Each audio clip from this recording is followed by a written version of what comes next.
एक छोटे से गांव में अली नाम का एक लड़का रहता था, जिसका सपना था चांद पर अपना घर बनाना। लोग उसका मजाक उड़ाते रहे, लेकिन अली दिन रात साइंस की किताबें पढ़ता रहा।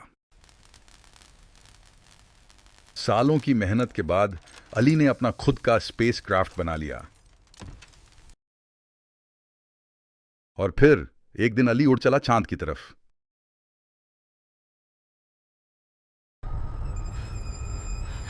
लेकिन चांद पर पहुंचकर उसे पता चला वहां तो ऑक्सीजन ही नहीं थी।